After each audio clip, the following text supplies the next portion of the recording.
cette réforme, elle est vécue, elle est perçue de manière injuste et ça ne passe pas.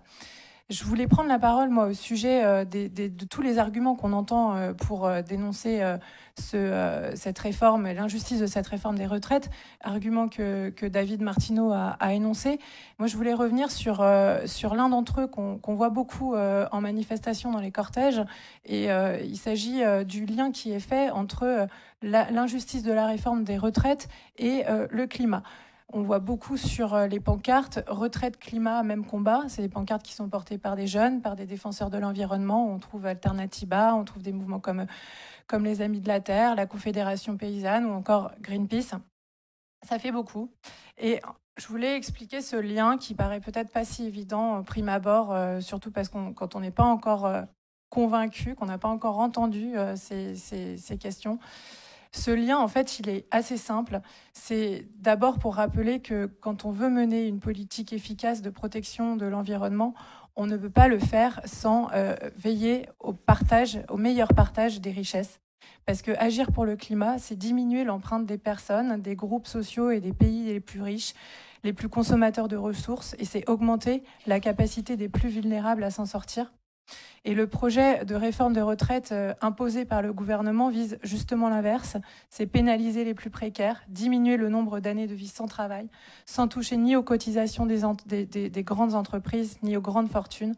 Dans un contexte où les profits explosent et où les revenus du travail sont rongés par l'inflation, quelle injustice! La réforme des retraites, telle que proposée, nous montre une nouvelle fois que le gouvernement n'a pas changé son logiciel et qu'il s'enferme toujours plus dans le dogme de la croissance, alors que nous savons que nous devons en sortir pour protéger notre planète.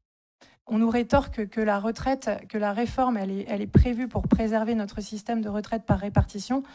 Alors bien sûr que oui, il faut le préserver, ce système de retraite par répartition, mais il faut d'abord aller chercher l'argent chez ceux qui l'accumulent et qui l'accumulent jusqu'à l'absurdité. Les ultramilliardaires, par exemple, qui se sont enrichis encore plus depuis la crise du Covid, ou les entreprises du CAC 40 qui ont réalisé un bénéfice net cumulé de 152 milliards d'euros en 2022. C'est 15 milliards de plus que l'année précédente.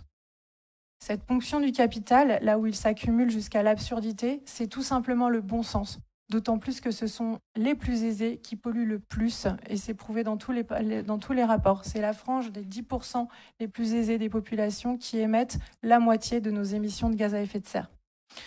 Entre la réforme des retraites et le climat, il y a un autre lien. C'est un lien qui interroge notre rapport au travail, à la production, à la consommation. L'idéologie véhiculée par la réforme du gouvernement serait qu'il faut mettre la France au travail, que nous nous laisserions trop aller alors que nous n'avons plus les moyens et qu'il faudra trimer pour survivre, si vous voulez bien me passer l'expression. Alors que c'est exactement l'inverse qu'il nous faudrait faire. Travailler plus longtemps, ça veut dire produire plus longtemps, consommer plus longtemps aussi.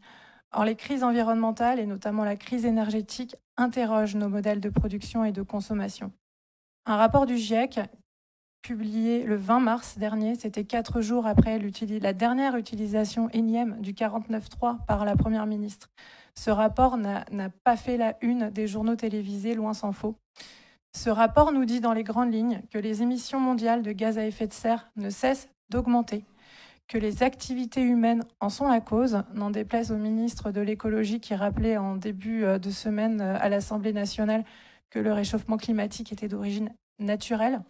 Ça revient à dire que la Terre est plate aujourd'hui, devant le consensus scientifique sur l'origine humaine du réchauffement climatique.